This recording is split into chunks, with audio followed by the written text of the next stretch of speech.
Hi, I'm Chris Williams in the Office of Standards Assessment and Accountability. Today I'm going to be talking to you about transition readiness.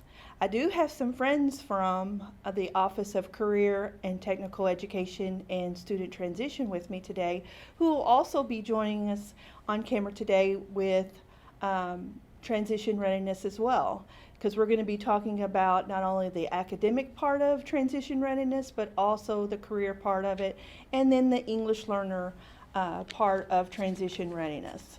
And today I have Kylie Whitaker who will be joining us today, Scott Uselis, and Damian Sweeney. So let's begin with transition readiness. Transition readiness, people go, well, Chris, what is transition readiness? Transition readiness is the attainment of the necessary knowledge and skills that students need to transition to the next level of their educational career, whether that be, whether they go into the career part of it or whether they go off to college or etc. Or into the workforce. So any of those things will help students transition to that. With transition readiness, it is reported at the high school. And we also use, with students, for them to be transition readiness, they have to have what we call a G code, graduation code in Infinite Campus, to be included in that transition readiness. And also, it's also based on that 100-day accountability rule that we have for our students. Now, next, like I said, for transition readiness, for a kid to be that, they have to meet one type of readiness, whether it be academic or career. In addition, they also, if students who have received English language services during their high school, they also must meet that English language proficiency. And we'll talk about each one of these in depth through the presentation. Now let's take a look at the one of our resources that we do have for transition readiness. It's our transition readiness chart. On this chart, we do have the academic readiness. You'll see that column, you'll see the career readiness, and then the English language readiness that we just discussed on the previous slide. Now on these, we're going to be talking about, with the academic readiness, all the benchmarks that you have to meet for academic readiness, also what you have to have for career readiness, and then also if the student is an English learner. So we'll be talking about each one of these in depth, and then also talking about how we're going to demonstrate the academic readiness at the beginning, and then we'll transition into the career readiness part of this chart. And then lastly, we'll finish up with our English learners and how they're going to participate with transition readiness. Now I'm going to turn it over to my colleague today, Scott. And Scott's going to talk about the academic part of transition readiness. Scott? Thank you, Chris. Again, I'm Scott Uselis with the Office of Career and Technical Education and Student Transition. And I'm going to start things off here by talking a little bit deeper about academic readiness and how that is going to look moving forward. Starting with some of the academic readiness indicators. So just kind of going over those one by one. So starting off, benchmarks determined by the Council on Post-Secondary Education, CPE, on a college admissions exam or college placement exams. A grade of C or higher in each course on 6 hours of KDE approved dual credit, or a score of 3+ on exams in 2 advanced placement courses, or a score of 5+ on 2 exams for international baccalaureate courses, or benchmarks on 2 or more Cambridge Advanced International examinations, or completing a combination of academic readiness indicators listed above. It is important to note that the demonstration of academic readiness shall include 1 quantitative reasoning or natural sciences and 1 written or oral communication, or visual or performing arts, or humanities, or social and behavioral science learning outcomes. So let's dive a little bit deeper into what we've termed the buckets. So basically there's 2 buckets here. I'm going to call bucket 1 the quantitative reasoning or natural sciences, In bucket 2, that's the written or oral communications, the visual and performing arts, or social and behavioral sciences. So within each bucket, students may choose to demonstrate readiness through benchmarks on the college admissions exam or college placement exam approved by CPE, or approved dual credit coursework and scoring a C or higher, or AP exam score of 3+, or IB exam score of 5+, or benchmark of E on a CAI exam. But the important thing to note here, please note that students are permitted to complete a combination of academic readiness indicators. So let's dive a little deeper into that, how some scenarios may look for some of your kids. So some of these combination scenarios, there's multiple scenarios, ways that kids could be academic ready, but let's take a look at just a few of them. So first one, meeting the benchmarks on ACT in reading or English and mathematics. So in that case, bucket 1 and bucket 2 that we described in the last slide would both be met on through the ACT exam. The second example, meeting the benchmarks on ACT mathematics in a grade of C or higher on KDE approved dual credit. In this case, bucket 1 was met on the ACT, and bucket 2 was met in the KDE approved dual credit course in earning a C or higher. In the third example here, scoring an E or higher on Cambridge International English Literature and Cambridge International AS and A-level mathematics. So in this case, both bucket 1 and bucket 2 were met through the CAI examinations. The next example, scoring a 5 or higher on IB Calculus and IB English courses. So in this case, a student met bucket 1 and bucket 2 through the route of International Baccalaureate, one in Calculus, one in English. And then finally, meeting the benchmarks on ACT in mathematics and passing the AP English exam. In this case, the student would have met bucket 1 through the ACT exam and bucket 2 through scoring a 3 or higher on the AP exam. Those are just a few. There are multiple different ways. That's just a couple of scenarios of ways your kids could become academic ready in this model. Let's take a look at some of the college readiness indicators in terms of the CPE approved exams. Please know that this is for 18-19. So this past school year, those exams were the ACT, the SAT, Coyote, GED College Readiness, the PARCC exam, Smarter Balanced, and ALEX. Please note that the PARCC and the Smarter Balanced are not recognized as college placement exams by CPE for the 2019-2020 school year. However, if students benchmarked on either exam in the past school year, 2018-2019, when it was a recognized exam, these benchmarks will be recognized for those students.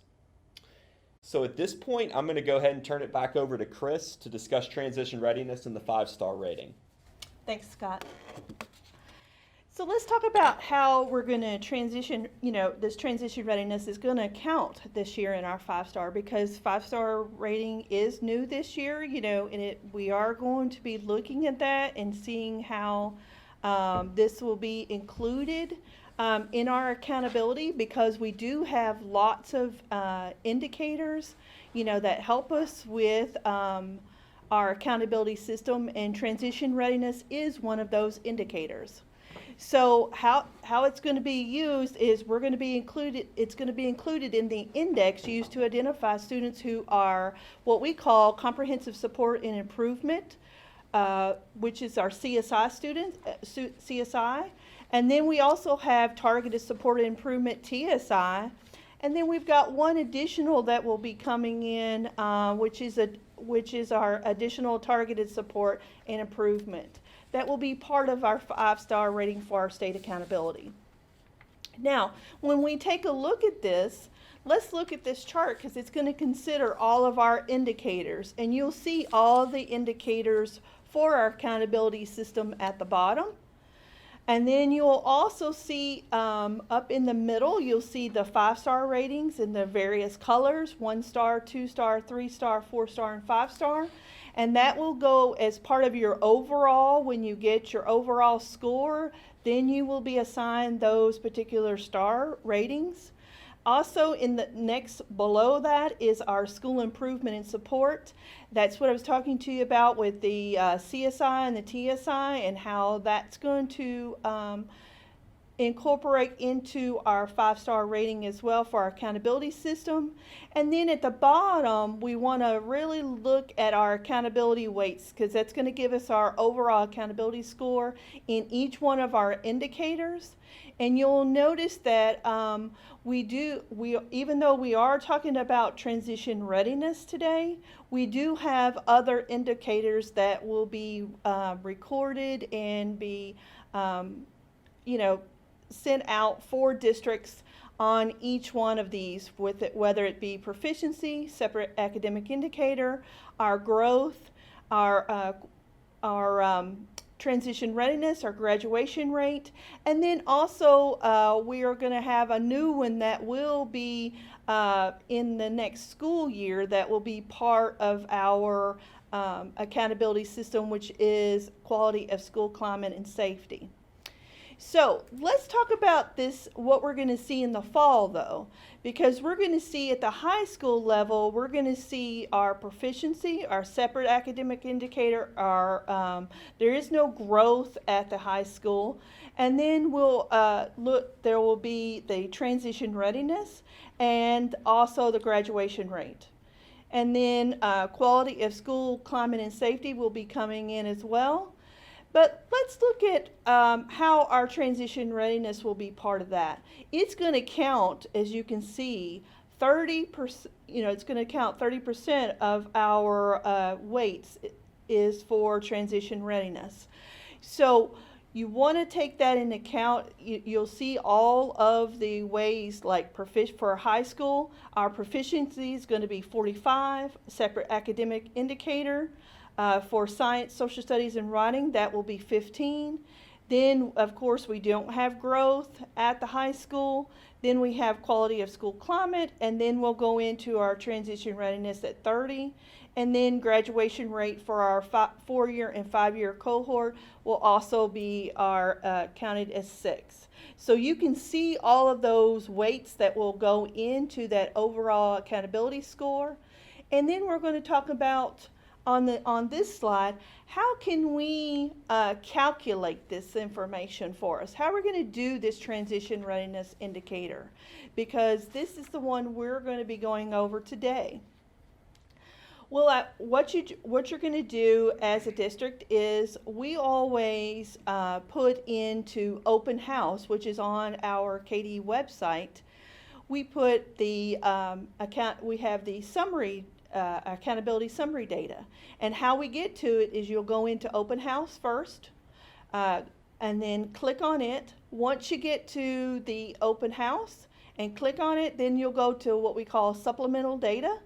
And then it'll take, when you click on supplemental data, it'll take you to our accountability that you'll click on, and then you'll get to what we call our summary data spreadsheet. Now, I want you to know that we will have updated accountability summary data sheets in open house in the future when our data is released to districts, and also when we get ready for data review. But I do want you to know that for this particular presentation, we're going to take what we had from last year, because it's not going to really, the spreadsheet's not going to really change that much for this upcoming year. And you'll still have those same columns and things like that to be able to help you with the calculation.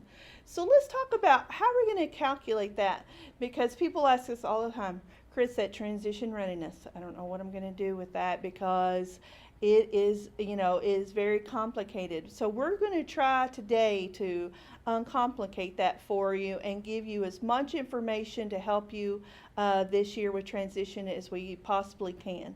So one of the ways we're going to do that is with this calculation. Now we're going to talk about how we're going to transition it without the bonus, because we'll talk about how that bonus is going to come in just a few minutes into transition readiness. But for the first part of our calculation, it's the number of transition ready students that you have plus the number of EL students who have reached EL proficiency in high school, divided by your total number of graduates, and plus those students who have received EL services in high school in the denominator.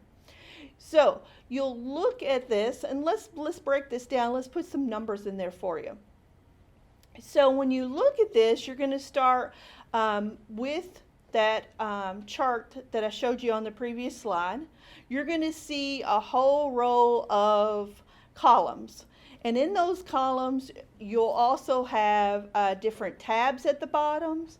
And one of those tabs at the bottom is going to be transition readiness. You'll click on that tab at the bottom, and it brings up the transition readiness for all of the schools as well as for your particular district. And so we're going to take one of those districts and go through this for you. So the first step you're going to do is you're going to take what we call column O, and which is our readiness count. And that's going to give you the number of students who are transition ready, and that's going to be 129, plus the amount of English learners, which is column 9, who have attained. That means they have met the exit criteria to exit from EL services. And we're going to talk about that as well, because we've got what that's going to be. And your exit criteria for access would be an overall composite of a 4.5 on a tier BC. That's how you get that English language attainment. And for this district, there was none that met that particular criteria. So then what you do is you take that 129 plus the 0 equals, it still gives you 129. And then we're going to divide that by our column H, which is our graduates plus our EL count. Because we do take in, who are English learners into our calculation for transition readiness. So you would take that 129 divided by that 197, and that's going to give you 65.5, which is column P on that transition rate without bonus. So that gets you to the first part of the calculation. And like I said, we've got more. So let's go in and let's figure out how we're going to get, add the bonus into it and get it, and then we'll talk about how that bonus count is going to come in, because it's going to come in this slide. So what you're going to do is we've showed you on the screen how we calculated previously and how we got the 65.5. Now we're going to go even further into this. And so now the next step after you do this is we're going to go into what we call column Q, which is our bonus count, and there were 11. Now how do we get our bonus count? Do you remember how we get our bonus count? Our bonus always is going to come from our industry certificates. Those students who are in that high level, high industry part of that is where that count is going to come. So we had 11 for this particular district, and we're going to divide that by 4 to give us 2.75. And then we're going to take that 2.75 that we just divided, and we're going to add that to our first column, which was where we got the 129, which was our column O and our column N. That's where we had our readiness count and our English learners that we had to add together. Then what we'll do is we'll add all of that together. That gives us 131.75. We'll divide that by 197, which we got previously from H, and that gives us 66.9, which is column G on that chart, and that gives you your transition readiness indicator. And we always round that up to 1 decimal point in the place in the calculation. So hopefully that when you get your data, that you'll be able to take and plug these numbers in and be able to use that chart and look at each one of the columns and go, oh, that's what she was talking about on these particular slides for transition readiness. Now, we also, not only are we going to talk about this year, but we also have got to move into our current year that we're going to be getting ready for is our 1920 considerations and resources for that as well. So we're going to talk about the some resources that we have because, like I said, Scott also talked about the 1920. Well, we're going to go in and we also have, he led into the 1920 college readiness indicators that has ACT, SAT. You'll see that Coyote is on there. You'll see GED and ALEX. And the two that we are missing are, Park and our Smarter Balance, because those have been taken out for this upcoming year. Now, another thing that we do have for you for resources and to help you with the work for college readiness is each one of these indicators. We have that Scott went over these in depth with you, but we also wanted to make sure that you do have the websites to be able to take you to each one of these links. And like when you start out with the ACT, it'll take you straight to the ACT page, as well as Coyote. And then we have accountability at a glance, so that way you can see the whole accountability system. And then we also have another resource for you is the Transition Readiness website that you'll see here in just a few minutes on the screen. And we also have what we call the Accelerated Learning page on the website that has the AP, IB, and CAI. And so let's take a look at that screenshot of the Transition Readiness website. On our KDE website, you'll notice that each one of our indicators, we do have a website that is devoted for those for accountability. For Transition Readiness, you'll notice that it has changed quite a bit from previous year. You don't have to scroll down and see a lot of the things that are now over to the right. It's more streamlined for you. It gives you what transition readiness is, some of the components of transition readiness, and then over to the right hand side it goes into the training materials that you're going to see, that you're watching now. You will see that video and PowerPoint. You'll see the transition readiness chart.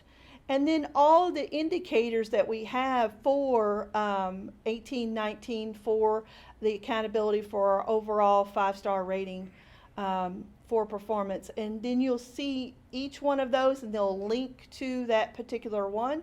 And you'll notice that we are on the transition readiness one. And you'll see also resources for you on the components of academic readiness and their resources, and it takes you straight, those links take you straight to the pages for you to be able to find lots of useful information for you.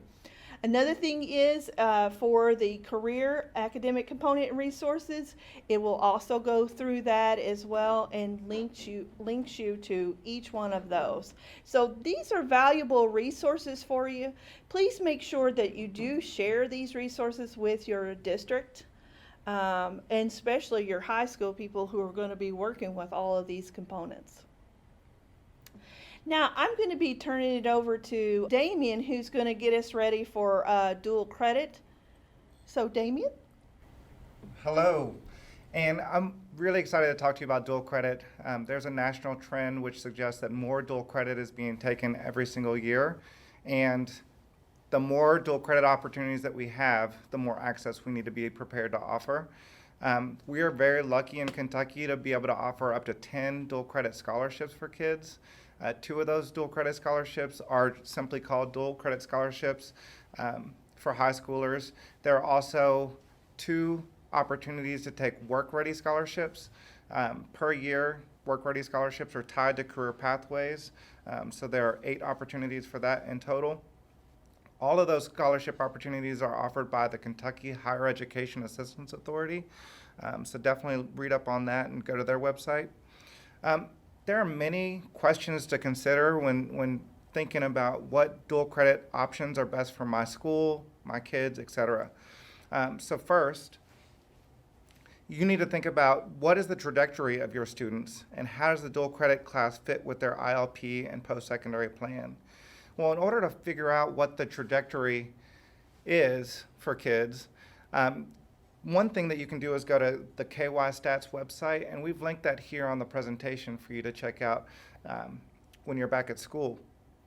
So you can go there and you can click on your district, your school, and find out the 5 colleges, universities that most of your students attend once they graduate. So that'd be one thing for you to consider when thinking about dual credit. KY Stats has a lot of resources which are exceptional. They recently just put out a Career Explorer tool. They're in their first iteration of that tool, but we think it's going to be extremely powerful for kids to use through the individual learning plan process. So take a look at that. They're also really great at finding labor market data and knowing trends for each county, each region, or our state, et cetera. They have many reports that are going to help you understand that data as well. So take a look at KY Stats website. Also think about what career pathways do you offer at your school, and are those career pathways aligned to the industry needs in your community and or region? Many schools have had career pathways for a long time, and we have to make sure that we're not offering career pathways just because it's something that we've always done, but because it's really something that our kids are very interested in doing, and the data suggests that they'll be able to get jobs soon thereafter. What dual credit classes can be embedded in your career and technical education curricula? So if you have an agriculture program, can you offer an ag math class from Murray State University or another local college that you can embed in the curriculum and that can truly help your kids soar to their post-secondary goal? What general education classes will help your students succeed as well? These are questions that you really need to think through when considering the dual credit options at your school. We want to make sure that we make every dual credit count. So every credit should count. We shouldn't be offering dual credit for dual credit's sake. It's really important to think about what the dual credit classes we offer are going to lend themselves towards for our students, and how those students will utilize those credits once they graduate and go to their post-secondary option. Then have you considered admissions requirements? So when thinking about working with a college partner, think about their admission requirements. It's going to be different for our Kentucky community and technical college system versus our 4-year universities. So think about that. Think about the systems that you need to put in place at your school to make dual credit work. What are your school's dual credit goals? Is it to create access because you know that by creating access to a dual credit program will add rigor to the curriculum, and we know that that rigor will ultimately help your kids succeed down the road in life? How will you know if your program is successful? So what data do you need to capture in those first few years of offering those dual credit classes? What do you have the capacity to offer in-house? So do you have teachers that can be credentialed to teach dual credit? Is that something that you can do? How much of that can you do? What is it going to take to accomplish those goals? What partnerships or relationships are necessary? Do you have a dual credit coordinator in your district or in your school that can really get you connected to multiple partners, whether it's at the community and technical college level or the 4-year university level? And then what is ideal logistically for your students? Is it ideal for them to travel to a college campus? Would virtual options be better for your students? Or again, would having those teachers credentialed in-house be the best option for you? When you go to the presentation that we've offered you, we have this transition readiness and academic readiness KDE approved dual credit guidance document. You can click on that and take a look at the link that we've provided. We also offer this AP Cambridge dual credit and international and baccalaureate transition readiness chart. So this link on this page will take you right here to this chart. And this chart allows you to see what buckets each class that you're considering will fall into in terms of academic or career readiness. So will it fall into that quantitative, natural sciences, written or oral communication, the arts and humanities, the social behavioral sciences, does it fit into those categories or those buckets? A lot of questions come in about what opportunities we have for dual credit and what bucket those opportunities fall in. What you really need to do is you need to look at the course catalog from that local university or community and technical college and see what that course description says. That course description should say what bucket that specific class falls into. That's how we at KDE decide whether it fits in that academic readiness bucket or that career readiness bucket. If it does not fit in those buckets, you're most likely looking at an elective that could potentially help that student, but you really need to consider if that student, what that class will lend itself towards once that student goes on to post-secondary. Thank you, Damien. That was a lot of useful information for dual credit. Thank you so much for that. Now we're going to talk about some of our contacts, that we do have for our academic readiness.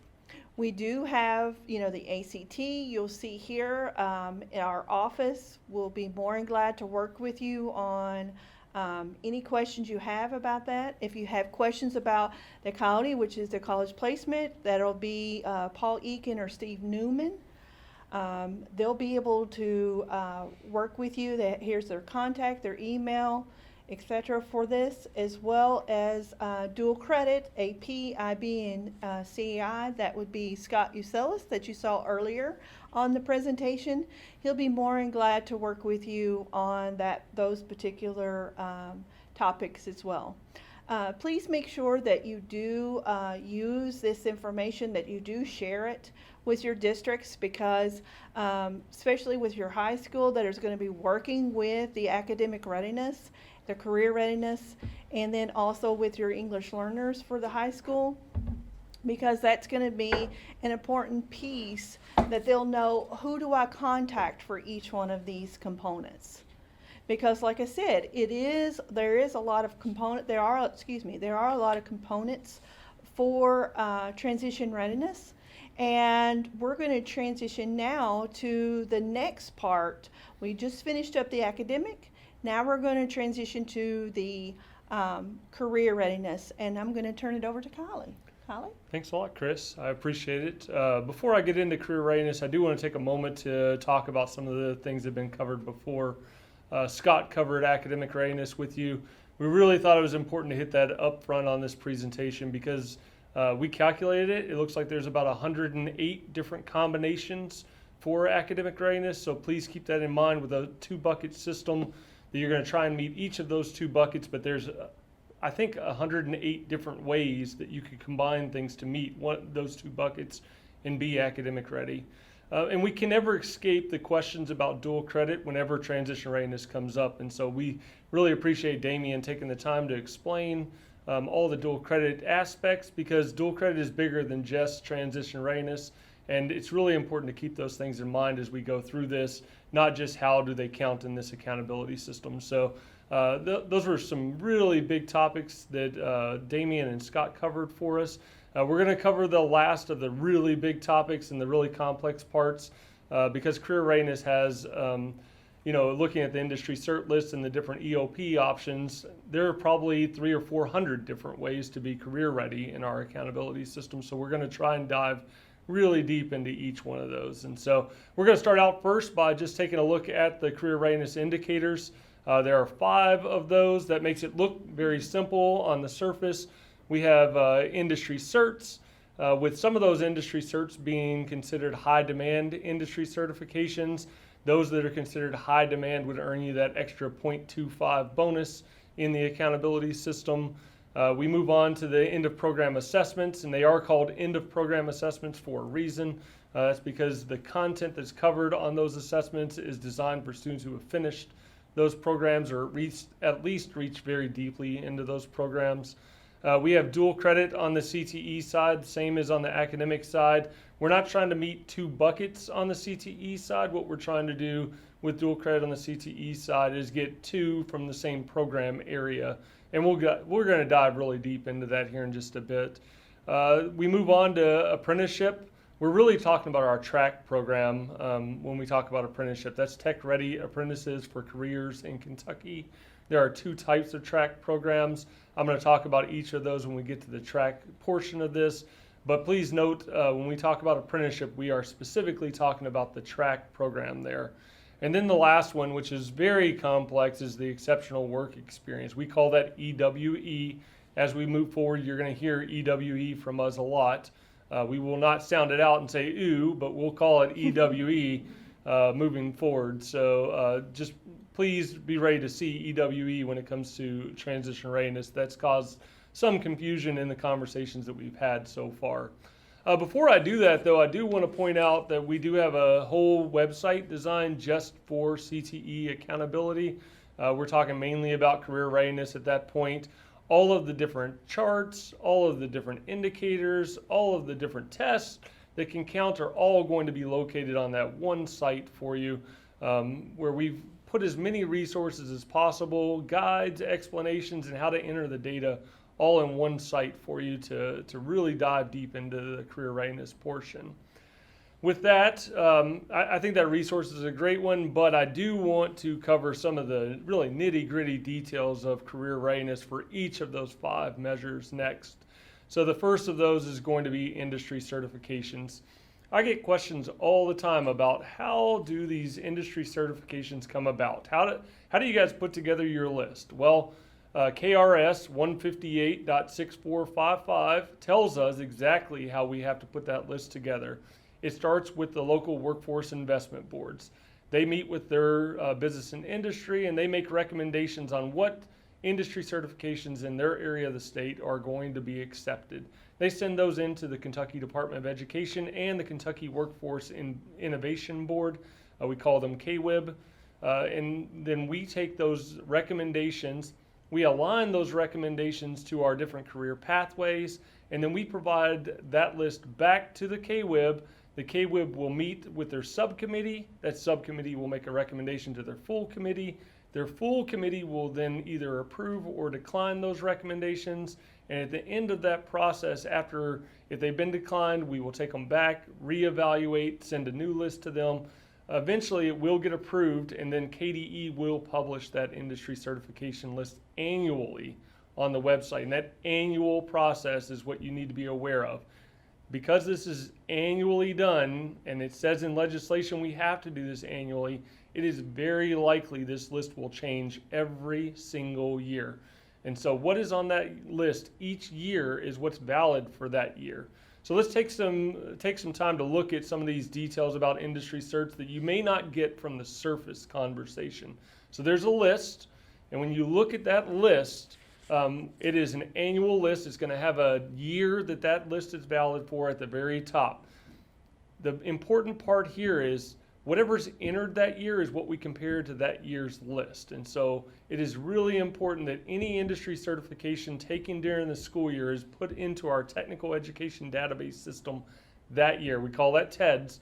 So the year it's taken, it needs to go into TEDS. And we don't care whether it's passed or failed. If it's taken during that year, it needs to go into TEDS so that we can evaluate that against that year's list. Next, when you look at that list, you're going to say, Kylie, it looks to me like some of these rows have 3 or 4 different industry certifications on them. Do I have to earn all 3 or 4 of those industry certifications to be ready? Absolutely you do. Going back to the thing I said earlier about our end of program assessments, the fact is they're end of program. Some industry certifications are not end of program, and because they have to be end of program, we have to stack some of those together to equal the amount of content that's supposed to be covered at the end of that program. And so there are stacks of industry certifications on that list, and you do have to follow the rules for the stack to be career ready. And so in some cases that'll say earn one of these 2 and earn one of these 3. And so you'd have to earn one from the top and one from the bottom, put those together, and then the student would be ready under career readiness under industry certifications. I do need to take a moment because my Perkins person would kill me if I didn't say this and say that in order to use your Perkins funding to pay for industry certifications, the students have to be concentrators. You're not going to see the word concentrators in career readiness because that language is not there anymore. It wasn't a past accountability system. It's not in the current accountability system. But in order to spend Perkins funding on those industry certifications, they do have to be a concentrator, which means the student has 2 credits on their transcript in one single career pathway. If you meet that requirement, which folks, that's also what it says to use state funding. You have to have 2 credits to use state funding. So basically what we're saying is to use state or federal funding for industry certifications, they need 2 credits on that transcript in one pathway. I know that's not part of accountability, but I do want to point that out because a lot of spending errors are happening with those state and federal funds on industry certs. One of the big ones that I want to talk about is the fact that we do have some students who are capable of earning industry certifications without going through a career pathway. These are students that maybe have been in their dad's shop, automotive shop, their entire life. So they've been exposed to it, they've been doing the work, and they can pass that industry certification without ever stepping foot in a classroom because they're getting real-world, hands-on experience learning how to do that. In those cases, because the student is not in a pathway, it's really hard to put the data in for accountability. And so what we did is design a new pathway, and it's called No Pathway. Surprise, surprise. The student's not in a pathway, so we called it No Pathway. But you can put that student in the No pathway, which is 99.9999.00 in Infinite Campus, upload that to TEDS, and then that will allow you to put any industry certification in for those few students who are going to be capable of passing those industry certifications without being in the pathway itself. So we did design that. You do need to know that because I've gotten that question a lot this year. Kylie, I've got a student that's really good at automotive. He passed the ASE. He's not in TEDS. How do I put that industry cert in? You put them in the No pathway, upload it to TEDS, and then put the industry certification in. The last piece, high demand, I want to talk about that. On our industry certification list, every year there is a column called high demand. In that column, it will list HD next to the industry certification or the stack of industry certifications if it's considered high demand. That's how you know which ones get that 0.25 bonus, is by looking at the industry certification list back on our website. So we're going to scroll back to our website. The link on the right-hand side, industry certifications, that list is going to tell you which industry certs count for which pathways and which of those are high demand by saying HD in the high demand column right next to it. So that is really getting deep into the industry certifications. If you have additional questions about that, I implore you to reach out to Scott Uselis, talk to him about those industry certifications. He's going to be able to walk you through each piece of that. However, moving on, end of program assessments, that's our next piece. We're getting a lot of questions about this right now and how this works, and so let's talk really briefly about this. So it used to be known as COSA. We did some revalidation. We did some additional work. We added additional items. We put in a few different combinations into this, and now it's titled End of Program Assessment. The thing about end of program assessment that's very different from COSA is that end of program assessments have to have a statewide articulation agreement associated with them. What does that mean? Articulated agreements are agreements between us and a post-secondary institution that if a student passes the end of program assessment and meets the other qualifications in that articulation agreement, they will get college credit if they enroll in that college after high school. So those are statewide ones. So I've been getting a lot of questions about this. Can my local articulation agreement count, and therefore that test that I have articulation agreements with count for career readiness? The answer to that is no.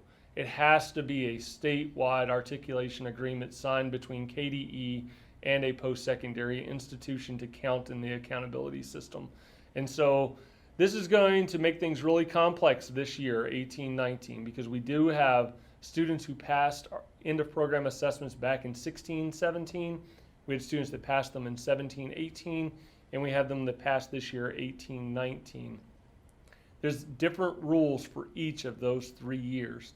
16-17, because it happened before the new accountability system was put in place, we will honor any end of program assessment, COSA at the time, that was passed during the 16-17 school year. Even if it's not on our current list, they passed it back when it was valid, and we're never going to force a student who's already career ready to go back and re-earn career readiness status.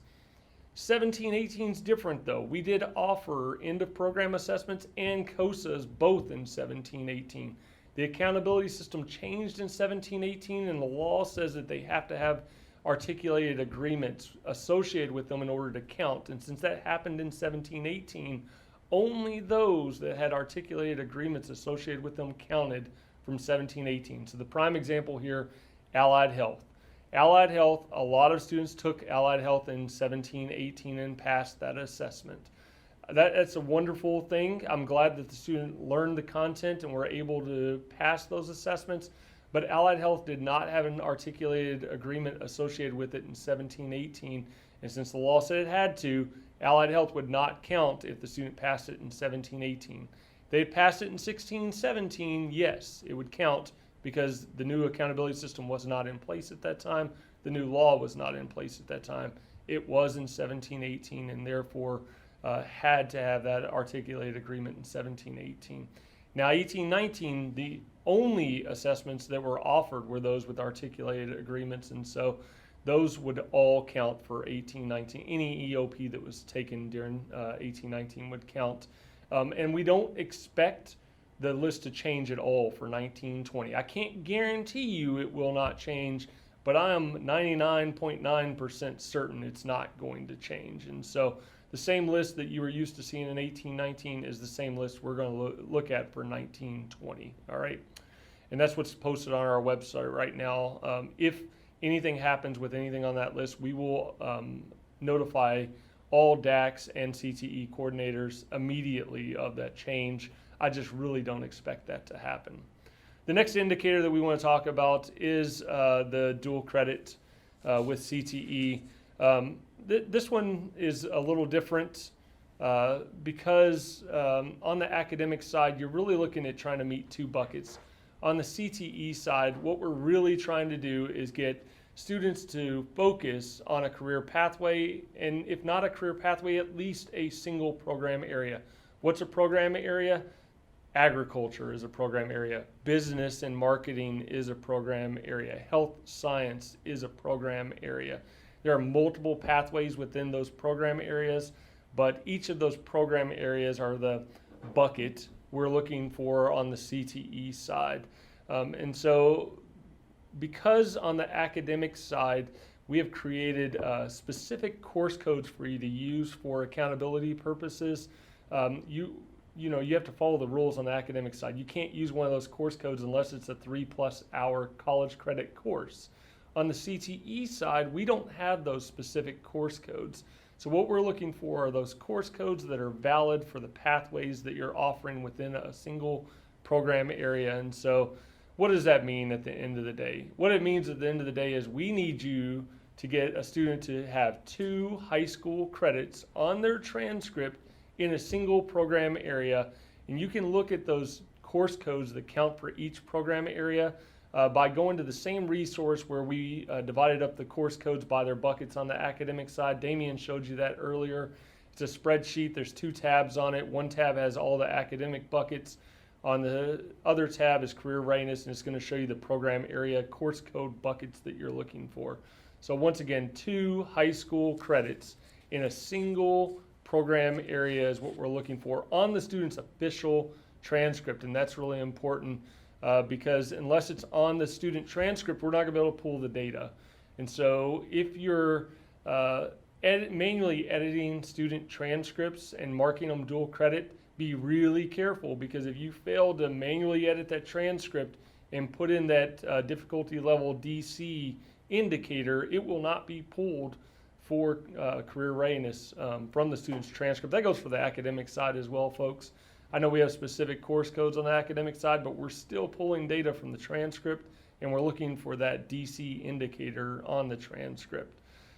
If you did a modification to a career pathway to include a different course code that would normally not count, but you're going to use that for dual credit, and it was approved to count in that career pathway or in that program area, we're going to count those as well for you on the career readiness side. just please take a look at that program of study and make sure that the course codes you're using for CTE dual credit are part of a program area or part of an approved modification to add it to that program area. The next one we really need to dive in on is apprenticeship. And apprenticeship, like I said before, we're really talking about the track program there, and there's two types. There's an employer-based track, and there's a skilled trades track. There's a big difference between those two. So the employer-based track is where an employer has partnered with your school district. The employer has chosen the 4-course sequence that the students are going to take, the 4-course and 4-credit sequence, that is, that the students are going to take with a co-op experience being that capstone course that the students, where they're actually going to the employer and working at that business and industry that you're partnering with. The other ones are skilled trades. There's a set 4-course, 4-credit sequence of classes the students have to take for each of our skilled trades track programs. What that means is that the students have to follow those exact courses. They have to pass each one of those courses, and then there's an assessment at the end of those courses that they have to meet the benchmark on. So that assessment, along with the other qualifications that are part of track, determine what or if the student earns that track certificate. So Kylie, what does all that mean? Because that's really a lot of information. So what I'm really getting at here is that there's two types of track programs. The only way to be career ready in either one of them is to have the track certificate. There's different ways based on the track program that you're in to earn that track certificate. But really, to earn that track certificate, what it means is that the student's name has been turned into the Office of Apprenticeship, and they've been given the first step in a registered apprenticeship program with the U.S. Labor Cabinet. Okay, so their name's going to be turned in, the paperwork's going to be finalized, all the requirements are going to be finalized. At that point, that student earns that track certificate and is career ready at that point. And so until they get that track certificate, they are not career ready. Even if they pass that assessment I was talking about for track, they're not career ready until they have the track certificate and their name's been turned in to the Labor Cabinet. The last piece is probably the most complex out of all of these, and so we're going to go into the EWE, once again, not you, but EWE, it's exceptional work experience. What we're looking for here is students who are really career ready without ever taking a test or stepping foot into a classroom. These are students who have gone above and beyond, have mastered content and standards that they didn't need coursework or a classroom or anything else, especially a test, to say that they've mastered that. We have one really great example I'm going to give you on camera here, and that is a student who has his own YouTube channel. 750,000 followers on his YouTube channel. 21 million hits on his YouTube channel. This student is selling merchandise, is advertising for businesses, and is making good money off of his YouTube channel. This student has mastered the concepts and the standards that are required in marketing, and the student can show all of the standards on that set of marketing industry certifications and how he's mastered all of those standards without actually taking a test. That's really what we're looking for on exceptional work experience. Now, what are the rules around exceptional work experience? There are several of them. What does this mean? So the student has to have 500 hours of work experience in a career area. So in the example I gave you, that was marketing.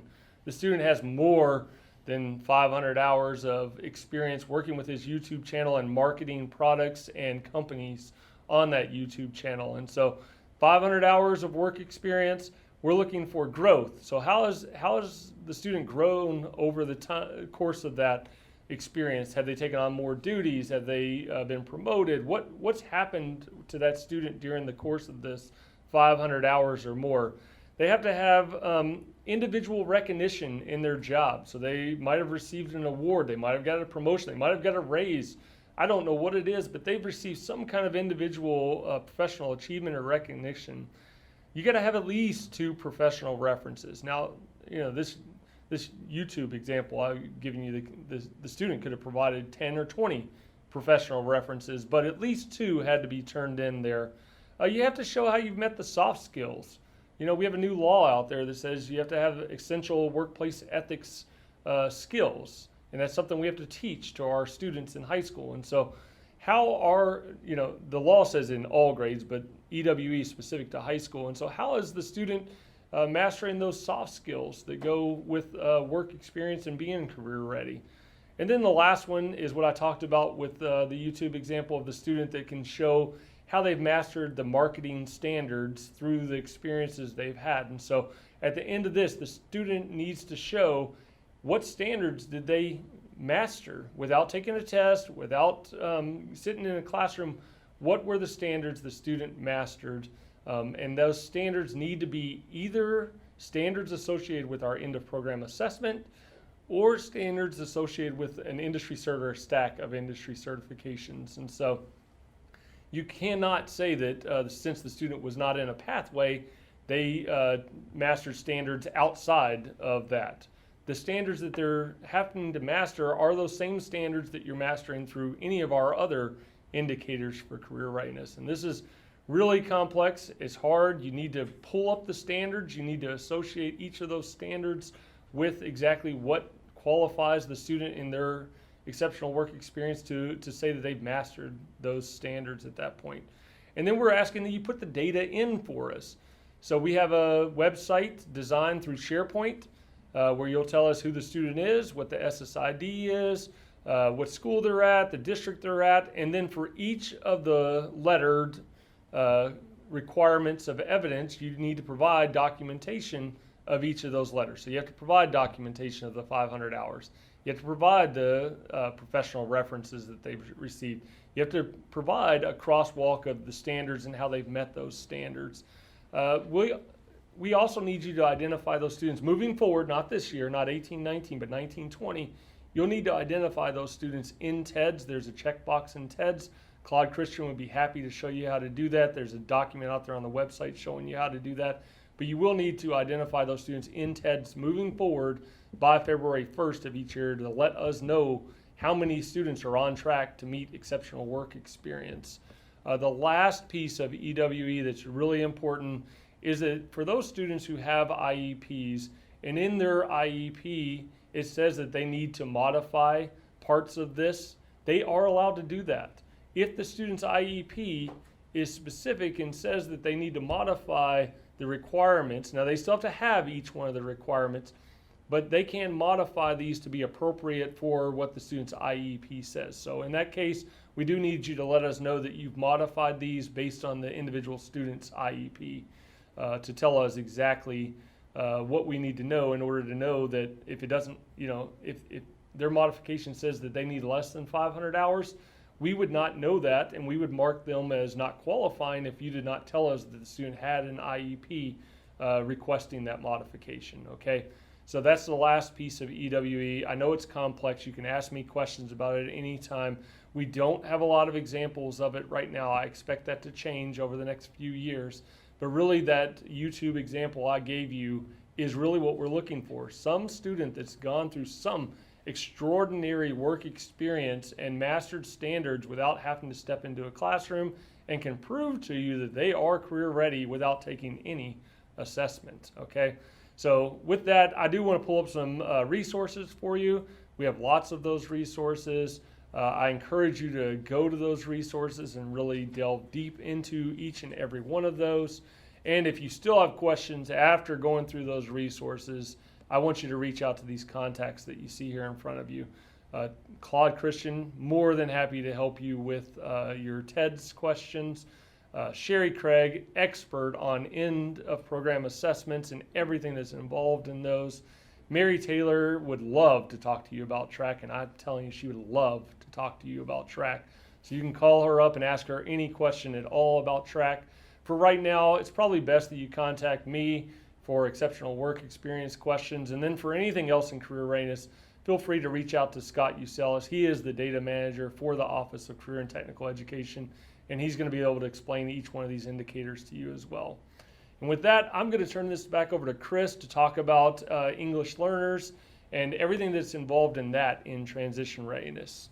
Chris? Well, thank you, Kylie. No That was a lot of information, valuable information for our schools and districts on that career part of transition readiness. And I want to thank you so much for providing that information as well. Our last component is our English learner readiness part of this for transition readiness.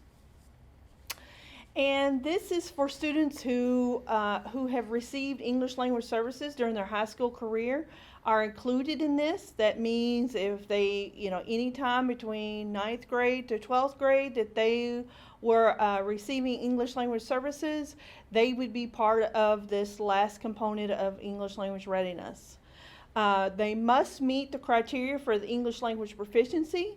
That means that current benchmark is an overall composite of 4.5 on Access for ELLs. That's our annual assessment that we give for our English learners every year in that January, February, who are identified as an English learner. And they have to make sure that you are exiting on that tier BC. Because we cannot exit off of a tier A. That is our lowest proficiency for our students. And so we want our students to be able to meet that BC criteria. And if they've met that 4.5, then they are what we call, they are no longer a English learner. They've met that English language proficiency, have acquired the English language and are ready to move on. And also, another thing I do want to tell you about that English language proficiency is that in 2016 and prior, the overall composite of 5.0 and 4.0 or higher in literacy could still apply, because we do have our students who, even though they may have exited and met the current benchmarks to exit, we do have students who have met the benchmarks, earlier in their high school career, and they are also included in our accountability for English language readiness. And you saw that in the calculation that I showed you earlier.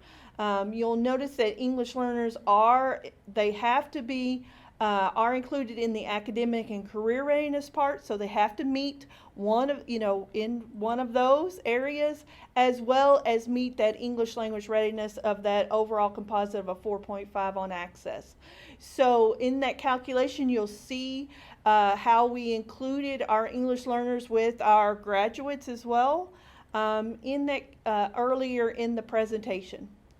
So this concludes our presentation for not only the transition readiness for academic, career, and our EL part of readiness for transition readiness, but we do have our contact information for you for both offices.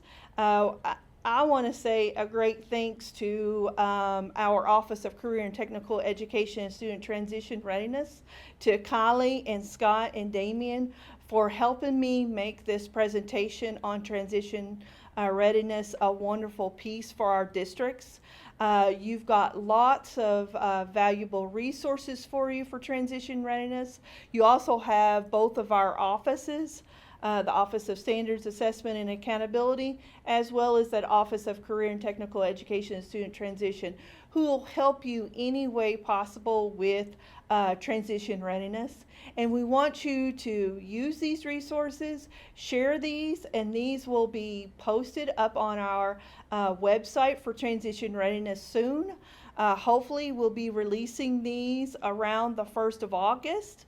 As well as the other components of our accountability system that you saw on that 5-star accountability chart. So just want to say thank you all for all you do for our students and all the work that you do in transition readiness, because like I said, it is a lot of components to this particular piece, and we do value the work that you do help with your students. And make sure that all have their resources to be able to, carry out this work this year, and also be looking at it this fall, your data that will be coming out for accountability, and then getting ready for this new 1920 school year. So we are looking forward to that. And like I said, any questions you have, make sure you contact us, because we're more than glad to help you. And thank you so much for all you do.